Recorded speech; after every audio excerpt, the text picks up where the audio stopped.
Bismillahirrahmanirrahim. Assalamualaikum warahmatullahi wabarakatuh.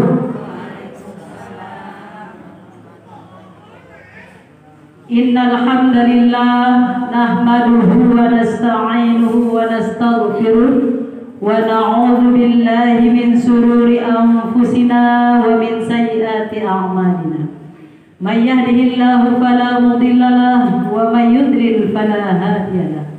Asyhadu an la ilaha illallah wa asyhadu anna Muhammadan 'abduhu wa rasuluh la nabiyya ba'da. Allahumma salli ala Muhammad wa ala ali Muhammad. Rabbi shrah li sadri wa yassir li amri wahlul 'uqdatam min lisani yafqahu qawli.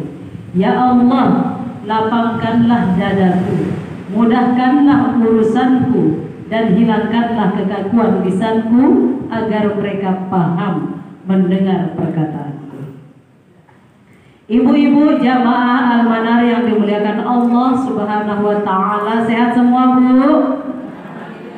Alhamdulillah. Tanpa kesehatan kita tidak bisa melaksanakan ibadah pengabdian kepada Allah Subhanahu wa taala, Ibu ya, seperti kita berangkat ke masjid ini untuk bermajelis taklim. Maka sehat ini adalah nikmat yang harus kita syukuri, Bu ya, bahkan wajib kita syukuri. Maka sekali lagi kita bersyukur atas nikmat sehat yang Allah berikan, atas nikmat iman dan nikmat Islam yang Allah masih berikan di dalam dada kita untuk menjadi orang-orang yang bertakwa. Baik Ibu yang dimuliakan Allah Subhanahu wa taala, hari ini Tiang ingin menyampaikan materi tentang makanlah yang halal agar hidup menjadi berkah. Baik Ibu-ibu yang dimuliakan Allah Subhanahu wa taala, Allah Subhanahu wa taala dalam surat Al-Baqarah ayat 168 mengatakan, ya ayyuhan nasu kulu mimma fil ardi halalan thayyibah wa la tattabi'us syaitan innahu lakum aduwwun mubin. Hai manusia, ya, makanlah dari bumi makanan yang halal dan baik, dan jauhilah dirimu atau wala tattabi'us syaitan, dan janganlah engkau mengikuti langkah syaitan, karena syaitan itu adalah musuh yang nyata bagimu. Ibu-ibu yang dimuliakan Allah Subhanahu wa taala, perintah Allah dalam surat Al-Baqarah ayat 168 ini ditujukan kepada seluruh manusia, baik kepada orang yang beriman maupun kepada orang yang belum beriman. Jadi ayat ini bukan hanya kepada orang yang beriman saja, tetapi kepada orang yang tidak beriman juga ayat ini ditujukan untuk memakan makanan yang halal dan memakan makanan yang baik. Kemudian makanan yang halal itu seperti apa, Bu?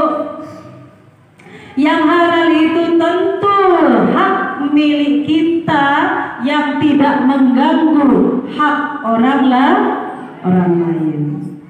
Kemudian baik itu yang bagaimana, Bu?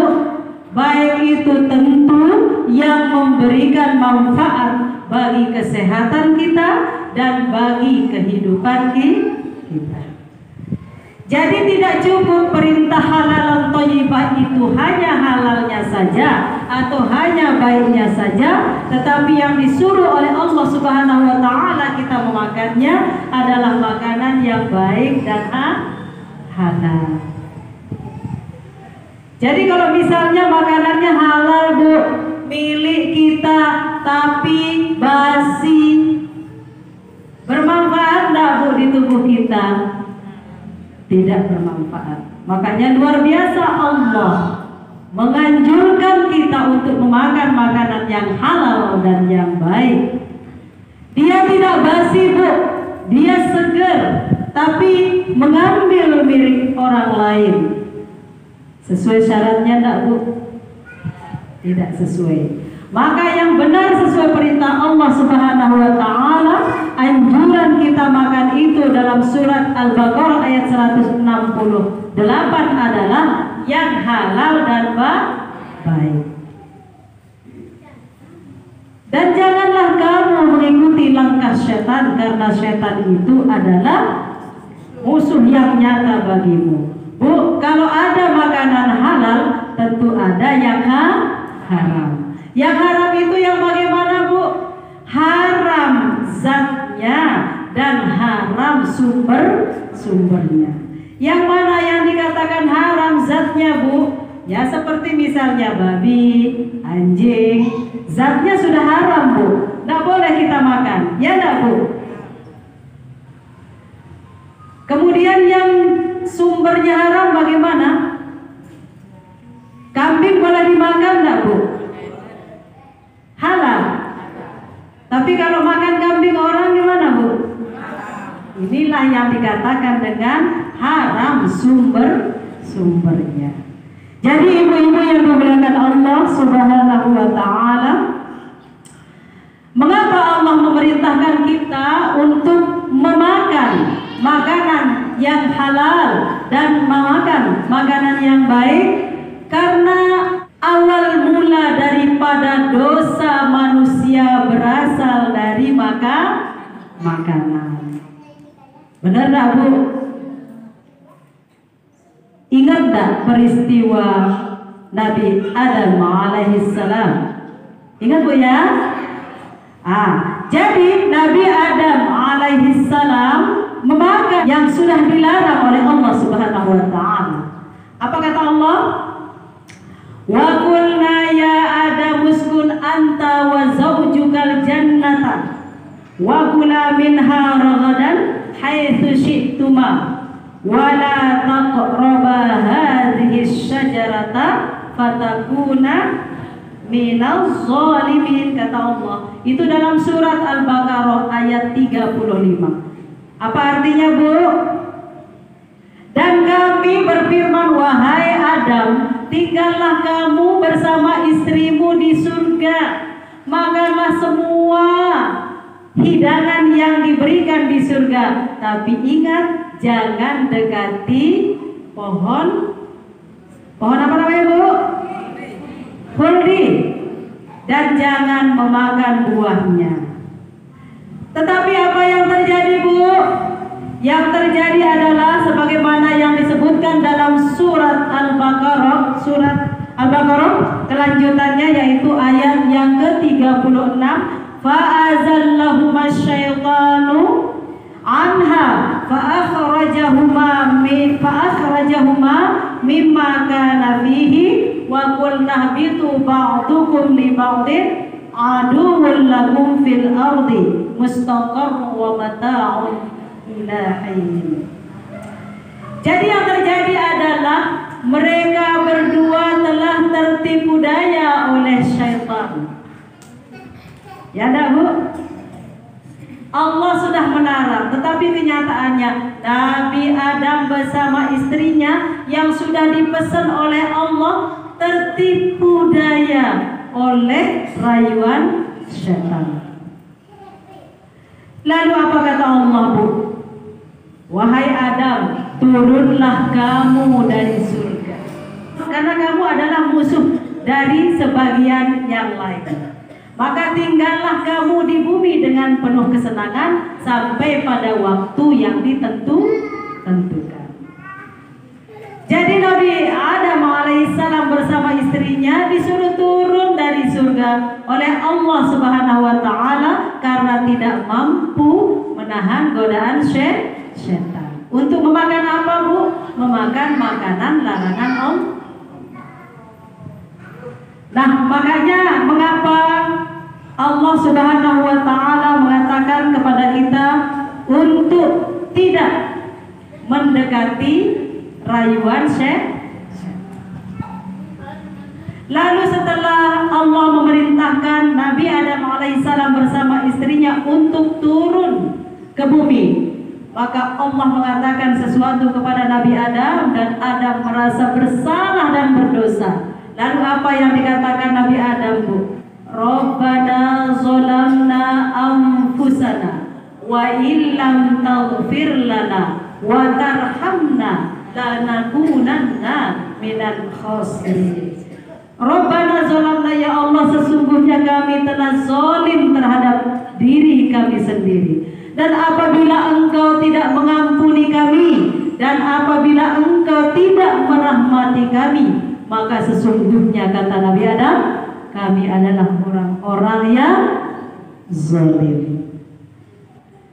Jadi ibu-ibu yang dimuliakan Allah Subhanahu wa ta'ala, maka mengapa Allah Subhanahu wa ta'ala menegaskan kepada kita untuk tidak dekat-dekat dengan setan?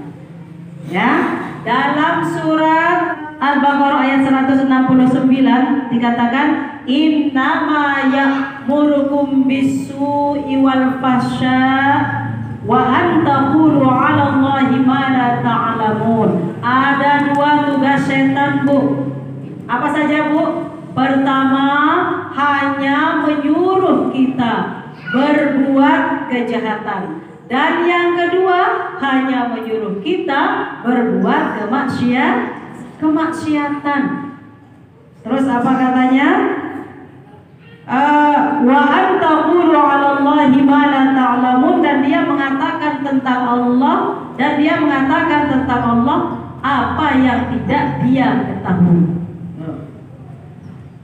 Jadi ibu-ibu yang dimuliakan Allah Subhanahu wa ta'ala, apapun kondisi kita hari ini, apapun kekurangan kita hari ini, jangan cepat-cepat tergoda dengan rayuan setan. Jangan kita, Bu, Nabi Adam saja diusir, tetapi Nabi Adam kan sudah mohon ampun, Bu, ya. Jika kita pernah, kita ini kan manusia biasa, Bu, tidak lepas daripada dosa, khilaf dan kesalahan. Jika pernah, Bu, segera kita minta ampun. Jadi ibu-ibu yang dimuliakan Allah Subhanahu wa ta'ala, kemudian Allah memerintahkan kepada orang-orang kafir. Kalau tadi kan perintahnya pada ayat 168 surat Al-Baqarah itu perintah kepada seluruh manusia, Bu, ya. Nah, perintah Allah kepada orang kafir apa bunyinya, Bu? Wa idza qila lahum ittabi'u ma anzalallahu qalu bal nattabi'u ma alfayna 'alaihi aba'ana walau kana aba'uhum la yaqiluna syai'an wa la yahtadun. Apa kata Allah ketika diperintahkan untuk memakan makanan yang halal dan yang baik? Maka orang kafir menjawab, tidak, aku hanya akan mengikuti nenek moyangku. Terus apa kata Allah? Padahal nenek moyangnya juga tidak tahu apa-apa. Dikasih tahu sama Allah agar memakan makanan yang halal dan baik, dia bilang, nanti saya akan mengikuti nenek moyang saya. Tuh orang kafir ngeyel bahasa Jawanya, ya. Kemudian lalu Allah Subhanahu wa ta'ala memerintahkan kepada khusus orang-orang mukmin. Apa katanya, Bu, dalam ayat berikutnya pada surat yang ke-172, ya.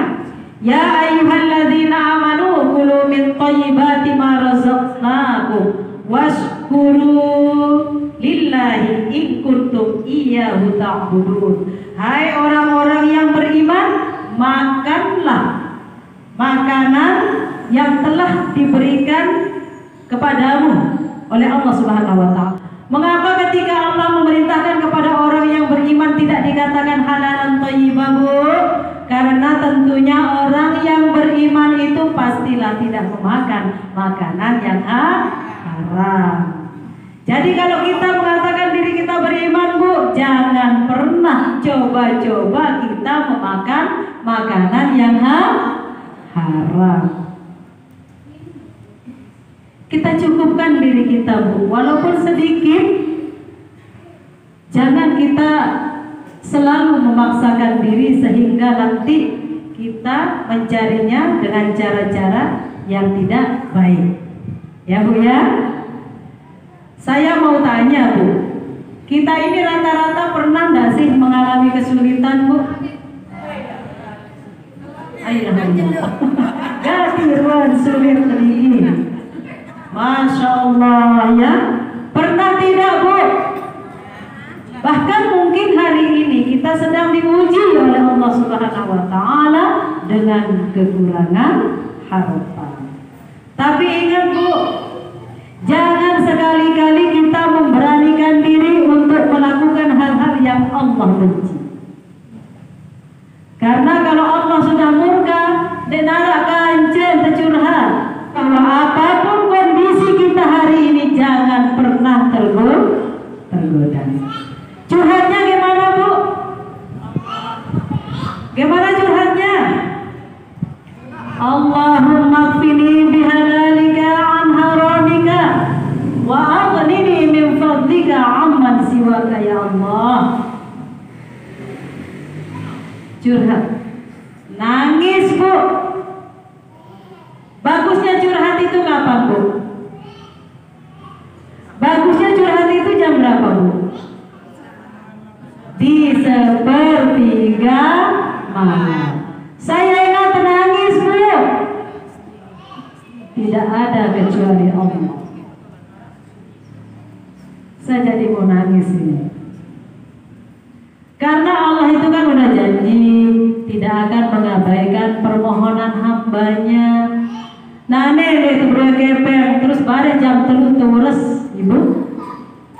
Bangun minta, besok lihat keajaibannya. Ya. Jangan bilang mungkin jangan. Ingat kisahnya Maryam, Bu? Ketika berhalawat, tidak ada musim anggur, ada anggur, tidak ada musim apel, ada apel. Karena apa, Bu? Karena Allah mau mendengarkan doa-doa Maryam. Maryam kan bukan seorang nabi, Bu. Ayo. Aneh, Maryam jatiya nabi, bukan. Maryam wanita biasa, wanita mulia yang namanya dicatat dalam Al-Quran.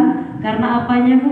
Karena kesolehannya. Maka kalau hari ini kita adalah orang-orang yang solehah, kita adalah Maryam masa kini, Bu. Maka siap-siap mendapatkan keajaiban. Yang penting jangan dekati pohon terlarang. Ya, Bu ya. Jangan dekati larangan Allah. Karena apa, Bu? Kalau ada satu piring nasi yang dimakan oleh anak kita yang datangnya dari barang yang haram, maka nasi yang satu piring itu akan mengalir ke darah-darah anak kita menjadi darah dan daging. Terus kalau sudah menjadi darah daging, Bu, anak kita kayak gimana? Ketele jarin, kebengel jarin, kesusah jarin. Makanya kita hati-hati, Bu ya. Jangan kita remehkan perintah Allah untuk memakan makanan yang halal dan baik. Lalu ibu-ibu yang dimuliakan Allah Subhanahu wa Ta'ala, saya ingin menceritakan satu kisah dari sahabat Abu Dujana. Mungkin ibu-ibu pernah dengar bagaimana seorang Abu Dujana ini yang taat sekali beribadah pada Allah Subhanahu wa Ta'ala dan selalu berjamaah bersama Rasulullah. Satu ketika Rasulullah Sallallahu Alaihi Wasallam begitu salam, loh, mana Dujana? Ya pelai doang, kata Rasulullah. Besoknya lagi, loh, saya berdoa, Dujana sudah tidak ada. Penasaran Rasulullah. Ya. Besoknya lagi, loh, masih terzikir kata Nabi. Masih kita berzikir kok, Dujana sudah tidak ada. Karena Rasulullah Shallallahu Alaihi Wasallam penasaran, Bu. Lalu suatu ketika Rasulullah berkata, nanti saya akan tanya Abu Dujana, apa yang menyebabkan dia tidak pernah ikut berdoa dan berzikir.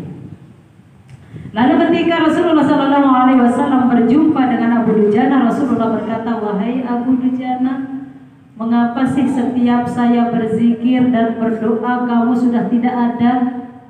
Kenapa kamu tidak berzikir dan berdoa, kata Rasulullah. Lalu Abu Dujana menceritakan keadaannya, Bu. Begini Rasulullah, kenapa saya tidak selalu berzikir dan berdoa? Karena saya harus segera pulang. Di tetangga sebelah saya, tetangga saya ini kan orang yang munafik. Nah, tetangga saya itu memiliki pohon kurma yang pohonnya itu menjuntai ke samping rumah.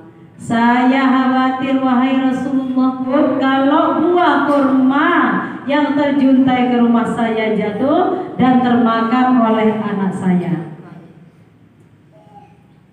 Karena pernah satu ketika kurma itu jatuh dan langsung dimakan oleh anaknya. Lalu apa yang dilakukan oleh Abu Dujana, Bu? Abu Dujana segera memasukkan jari-jarinya ke kerongkongan anaknya, Bu. Supaya apa? Supaya makanan itu termuntahkan.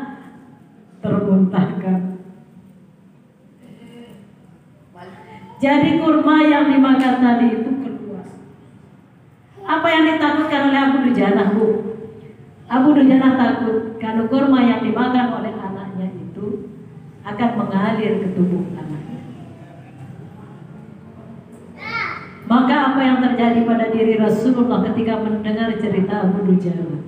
Rasulullah menangis. Rasulullah berkaca-kaca. Akhirnya apa yang dikatakan oleh Rasulullah kepada Abu Dujana? Baik, antarkan aku kepada pemilik kurma. Setelah Rasulullah bertemu dengan pemilik kurma, Rasulullah mengatakan, wahai pemilik kurma, aku akan menukar. Bolehkah aku menukar pohon kurmamu dengan pohon yang berlapiskan apa katanya ya? Kira-kira berlapiskan tembaga lah ya. Kemudian yang disirami dengan emas yang berwarna merah, kata Rasulullah SAW. Lalu orang munafik itu mengatakan, Bu, aku tidak mau dibayar kurmaku dengan tempo. Lalu datanglah Abu Bakar As-Siddiq mendekati Rasulullah dan mengatakan, wahai Rasulullah, aku yang akan siap membayar 10 kali lipat daripada kurma yang dimiliki oleh orang tersebut. Maka orang tersebut, orang munafik tadi itu senang sekali mendengar kata Rasulullah, kata Abu Bakar, Bu. Apa katanya? Oke. Bahasa sekarang ya. Sila baik beli namun 10 kali lipat, katanya orang munafik itu. Setelah dibeli oleh Abu Bakar As-Siddiq, orang munafik ini segera pulang ke rumahnya dan berkata kepada istrinya, wahai istriku, hari ini kita sedang mendapatkan untung yang besar. Dari mana? Pohon kurma kita akan dibeli oleh Abu Bakar. Tetapi kita begini saja, nanti kurmanya tidak usah kita berikan, biarkan kita yang makan. Ya, oke, terjadilah jual beli dan kurma itu sudah menjadi hak milik Abu Dujana. Tidurlah orang yang munafik ini gitu ya, di malam hari tiba-tiba pohon kurma tersebut berpindah ke rumah Abu Dujana. Dengan izin siapa, Bu? Dengan izin Allah. Sedikit pun tidak ada bekas daripada pohon kurma di rumah orang yang munafik tersebut. Nah, apa pelajaran yang bisa kita ambil, Bu? Abu Dujana sampai meninggalkan zikir dan doanya hanya karena ingin anaknya tidak memakan makanan yang haram.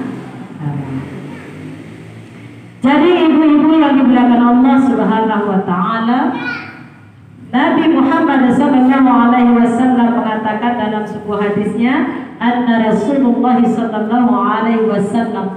bahwasanya Rasulullah SAW berkata, la tazulu qadama 'abdi yawmal qiyamah hatta yas'alu an arba'in. Ya. Jadi Rasulullah SAW berkata, tidak bergeser kaki seorang hamba sebelum dia akan ditanya 4 perkara. Ya, sekali lagi saya ulangi, tidak bergeser kaki seorang hamba untuk melangkah ke surga atau ke neraka sebelum dia menjawab pertanyaan 4 perkara. Apa yang 4 perkara itu, Bu? An umurihi fima afnah, umurnya habis digunakan untuk apa? Ya, jadi umur kita gunakan untuk apa, Bu? Kemudian yang kedua, wa an syababihi fima ablah, dan masa mudamu kamu gunakan untuk apa? Ya. Kemudian yang ketiga, wa an ilmihi madza amila fihi, dan ilmumu apakah kamu amalkan atau tidak? Kemudian yang keempat, wa an malihi min aina tasabahu wa fima anfaqahu, dan hartamu dari mana kamu dapatkan dan untuk apa kamu manfaatkan. Jadi ibu-ibu yang dimuliakan Allah Subhanahu wa taala, ada 4 perkara yang nanti yang kaki kita tidak akan bergeser, apakah kita akan ke surga ataukah kita akan ke neraka, dengan 4 perkara pertanyaan ini. Ya, apa tadi yang pertama, Bu? Umurmu kamu gunakan untuk apa? Piro umur temangkin, Ibu? Setengah abad. Nabi doang gawe. Kalau pekerjaan kita di masa muda kita itu banyak yang sia-sia, maka hari ini kita banyak meminta ampun.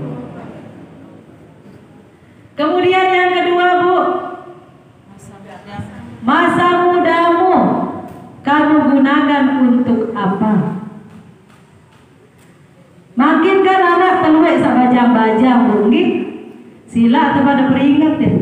Apa gawe?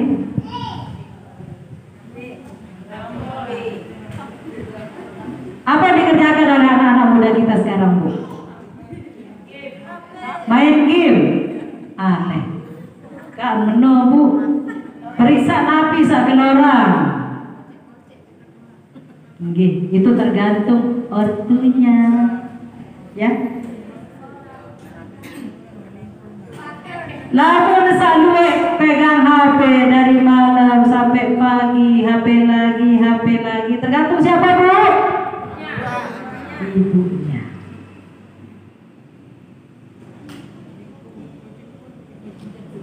Ya kan? Loh, yang mewarnai anak itu siapa, Bu? Apa hadisnya itu? Kullu mauludun yuladu 'alal fitrah. Setiap anak yang lahir itu dalam keadaan suci. Anak-anak kita yang masih kecil-kecil ini masih suci. Fa'abawahu, maka bapaknya yuhawidanihi aw yunasiranihi, yang membuat dia menjadi Yahudi dan Nasrani. Ya, makna yang luas daripada hadis itu adalah orang tuanya yang membuat dia cekap main HP. Saya sadar. Nah, saya sadar, Bapak. Apa tujuannya? Adik teduh aneh.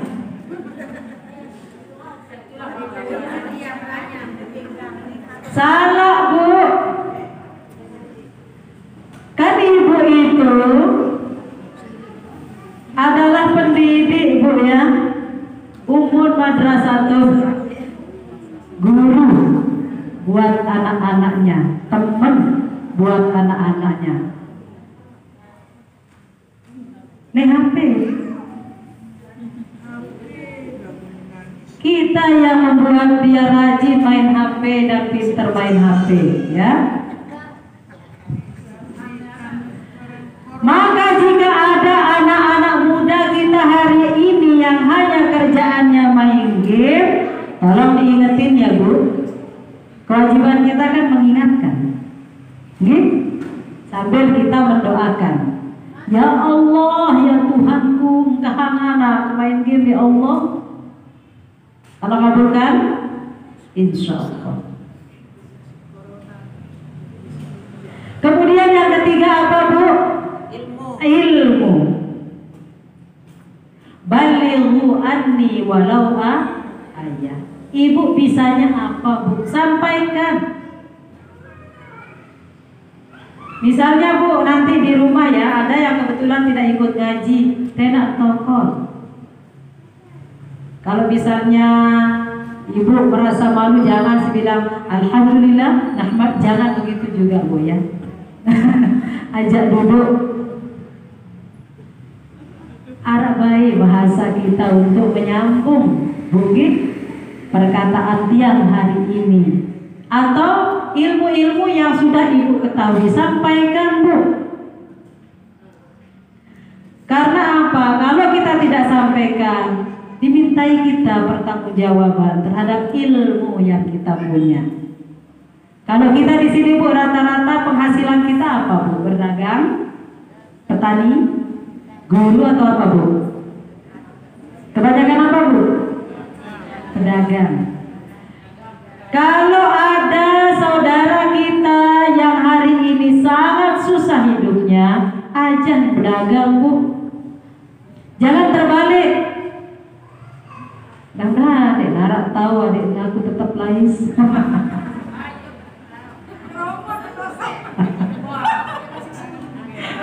Ada yang begitu, Bu? Kalau kita petani yang sudah berhasil, Bu, jangan bilang begini, aneh dia tahu orang hasil. Ya, boleh ini boleh bawang.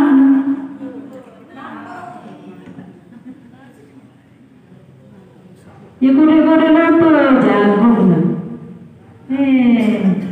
Senang ya? Apa yang harus kita lakukan, Bu? Kasih tahu. Mau enggak besar jagungnya, gini caranya. Ya, semakin kita keluarkan ilmu kita, Bu, bukannya berkurang. Tapi semakin bagaimana, Bu? Semakin bertambah. Adanya cara Allah nambah ilmu kita, ya, yang tidak kita sadari. Lalu kemudian yang keempat, Bu, hartamu dari mana kamu dapatkan dan untuk apa kamu keluarkan. Belangan harta itu, Bu, belai kesukulan, ya, menerima harta atau mendapatkan harta dan mengeluarkan harta, ada caranya, ya, Bu, ya, ada caranya. Bagaimana caranya untuk mendapatkan harta, Bu? Bagaimana caranya? Gampang, Bu, cari dengan cara yang halal, keluarkan juga dengan cara yang baik. Ibu-ibu yang dimuliakan Allah Subhanahu wa ta'ala, maka ulama mengatakan bahwa ada 4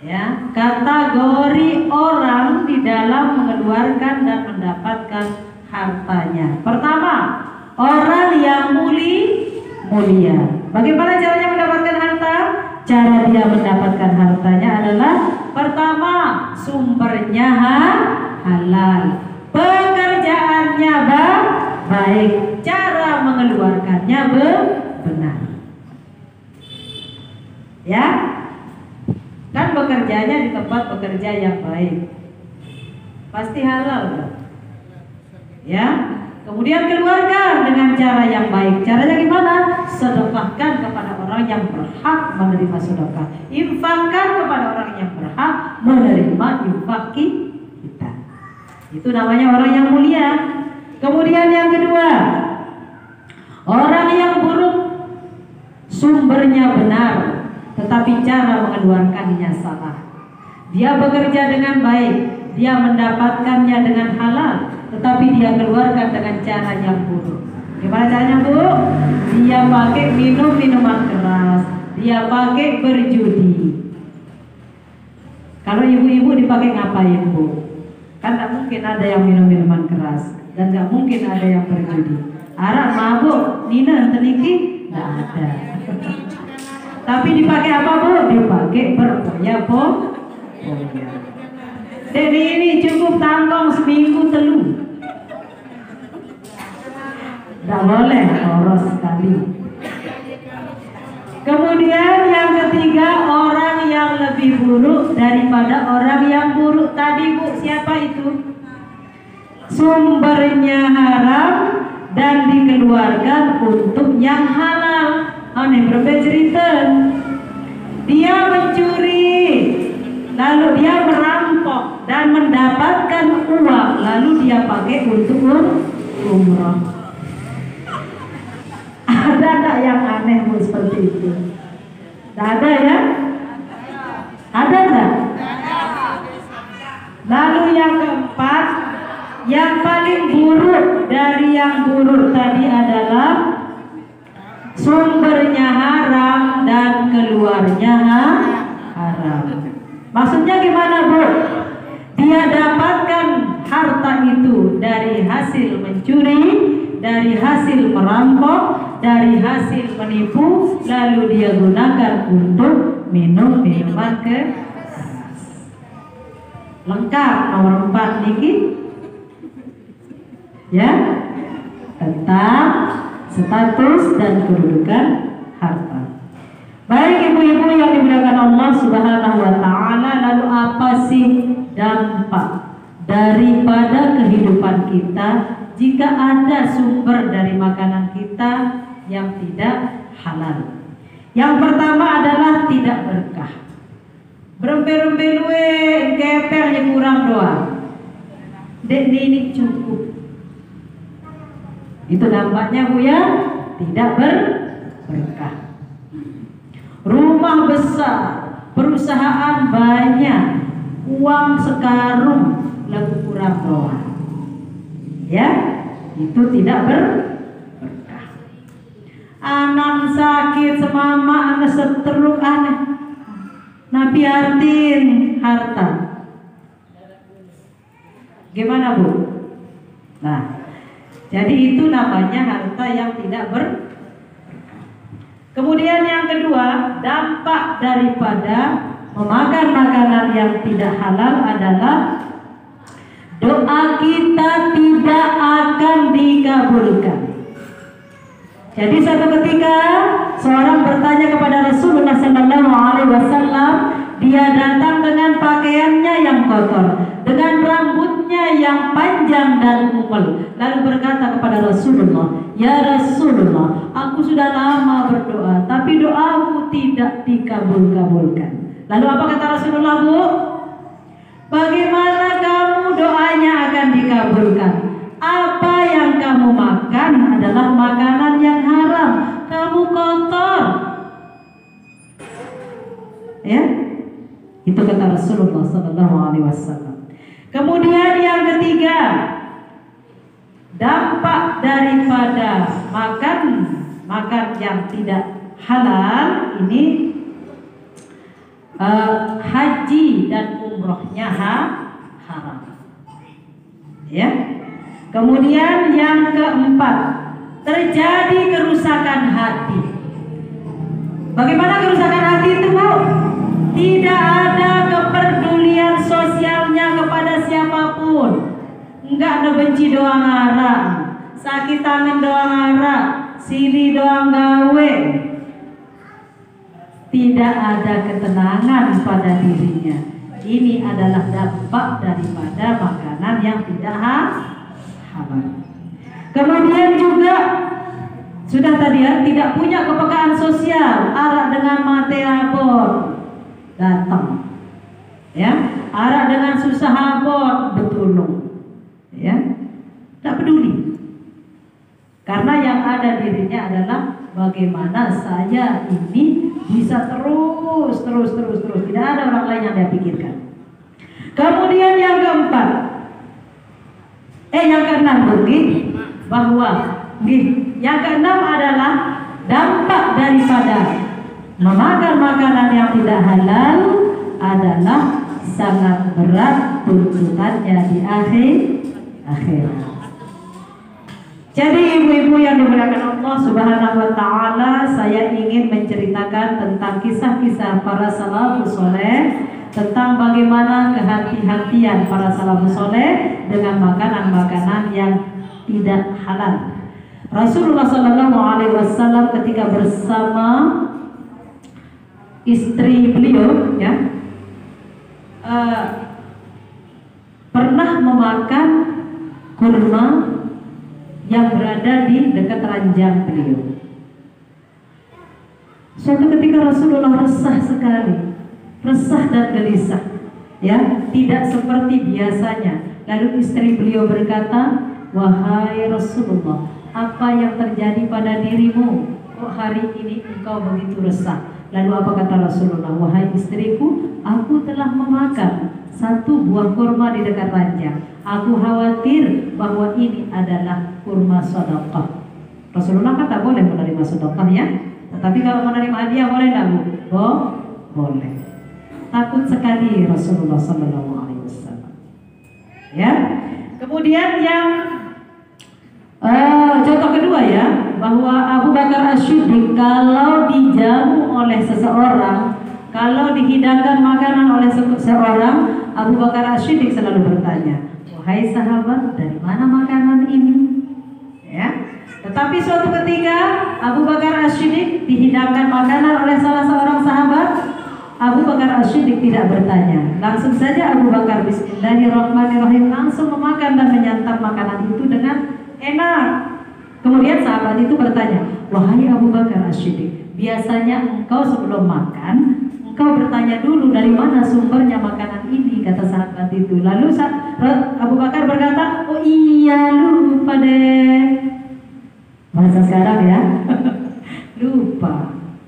Kalau begitu, dari mana sumbernya makanan yang hari ini engkau berikan kepadaku, kata Abu Bakar As-Siddiq. Lalu sahabat itu berkata, "Dulu aku pernah menipu orang berpura-pura menjadi seorang dukun. Berpura-pura menjadi seorang dukun dan orang itu percaya bahwa saya katakan orang itu pernah berhutang kepada saya. Dan orang itu membayarkan hutangnya ke saya. Nah, hutang itulah ini yang aku berikan kepadamu." Kepada Abu Bakar As-Siddiq. Ya, jadi begitulah kehati-hatian para salafus saleh tentang makanan yang halal dan baik. Ibu-ibu yang dimuliakan Allah Subhanahu wa taala, nanti kita di rumah evaluasi, ya. Tidak ada kita yang 100% memakan makanan yang halal, ya Bu, ya. Kita ini kan udah umur kita udah berapa nih? Dosa kita banyak banget nih. Kita juga tidak tahu apakah semua yang kita makan itu halal-halal saja, baik-baik saja. Maka nanti malam atau nanti sepulang dari sini kita evaluasi sebentar, ya. Evaluasi sebentar. Nabi apa pekerjaannya, kemudian juga apakah ini, gitu kan?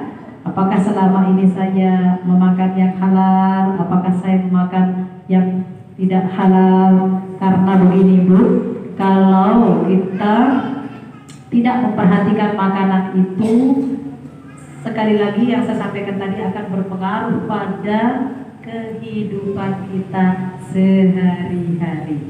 Dan kita tentu tidak mau dong Bu ngasih asupan kepada anak kita, apalagi yang masih kecil Bu ya. Dari sekarang kita berikan dari sumber yang tidak jelas, itu bahaya sekali ya. Karena nanti anak kita akan tumbuh seperti anak-anak yang tidak kita harapkan besarnya.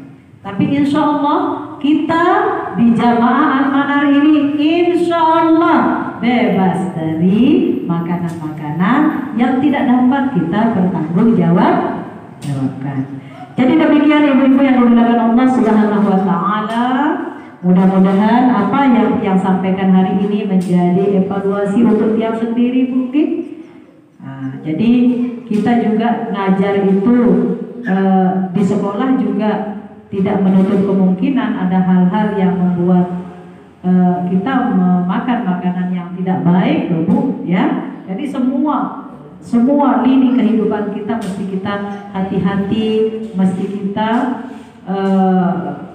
jangan cepat tergoda oleh rayuan syaitan, ya. Jangan. Kalau minjem boleh nggak Bu? Boleh nggak Bu? Boleh. Kalau ngambil minjem boleh, ngambil tidak boleh. Minjem saja Bu ya, jangan ngambil. Saya ingat dulu masih saya kecil Bu, masih tiang kode niki luwe papu saya lalu cucu, sehingga ketika dia diamanahi untuk menjaga kiosnya orang, sadar ngambilin dagangan itu untuk dikasih ke cucunya. Saking sayangnya Bu, tidak kepikiran bahwa itu barang yang tidak halal. Nah sekarang kita ini Bu, hati-hati, berembe-rembe sayang oleh cucu, terdoa apa? Ya Bu ya. Gimana sayangnya kita ke anak? Biarin dia lapar, biar dia nangis, sampai kita punya uang. Namun le anak lagu baik. Le anak tetap baik.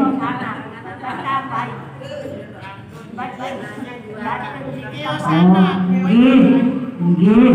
Kalau misalnya anaknya bakhil, tak apa-apa Bu, ya. Tapi sebaiknya Bu diomongin Bu, yang paling baik itu adalah kita ngomong. Menemuin Bu, anak kan sudah berdagang nih. Nggih. Enggak, kita sekali izinnya Bu ya. Sekali aja izinnya. Reda telamun narak sak terbaik-baik bilang jelo. Berarti sekali kita izin Bu ya. Enggak mungkin kita ngomong tiap hari kan.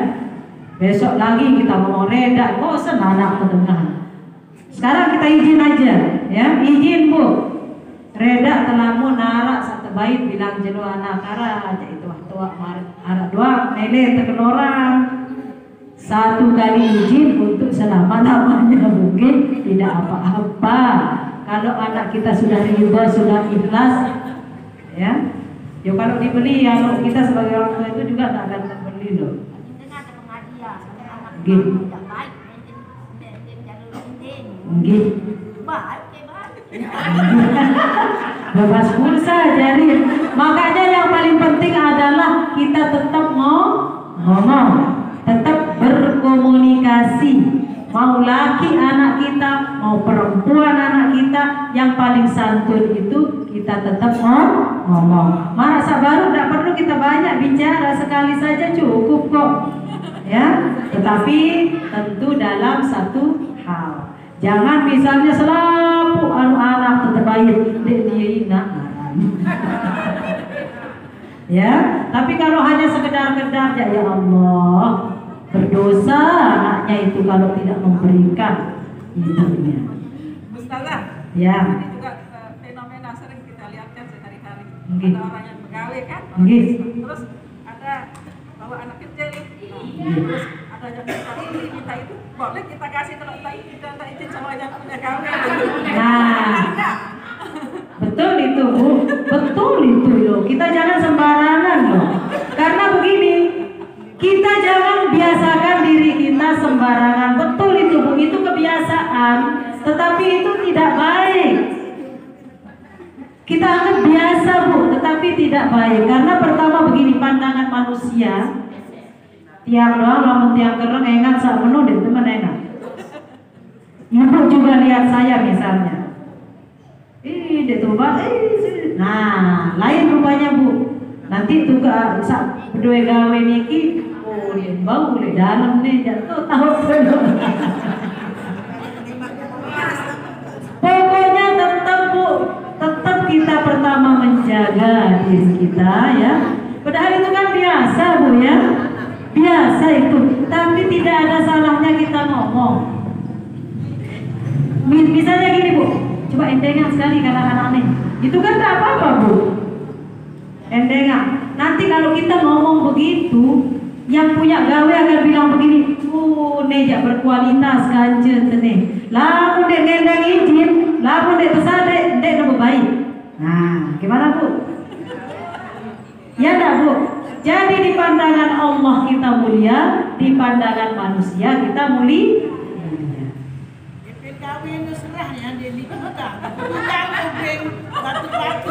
Nggih, kalau sudah diserah sama tukang tahu ibadah.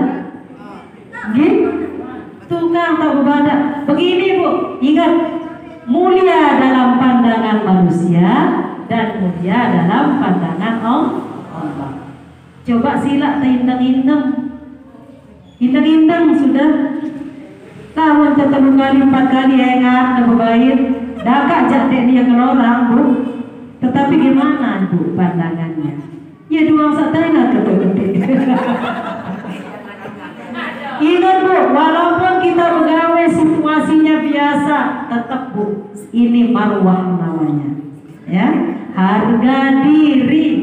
Coba Ibu duduk cantik, Ibu duduk cantik coba. Setelah kerja bantu. Aneh baitan selalu spirit. La ilaha illallah dibawanya, masya Allah. Ya. Kadang-kadang juga kita tidak sadar Bu. Sendok ini, sendok itu, lincah. Orang tidak tahu kita udah capek. Yang dia tahu kita sendoknya lincah banget, ya. Makanya tetap Bu, walaupun situasi pegawai, tetap kita santun. Mau cantik Bu? Iya. Tapi cantiknya bukan begini. Bukan, ya. Cantik itu jangan terlalu. Sila bayar muka biasa tetapi tetap itu yang dijaga. Mulia dalam pandangan manusia, mulia dalam pandangan Allah. Baik, ibu-ibu yang dimuliakan Allah Subhanahu wa taala, mudah-mudahan apa yang tiang sampaikan pada hari ini bermanfaat untuk tiang pribadi dan untuk kita semua. Kita tutup pertemuan kita ini dengan sama-sama membaca hamdalah alhamdulillahirabbil alamin.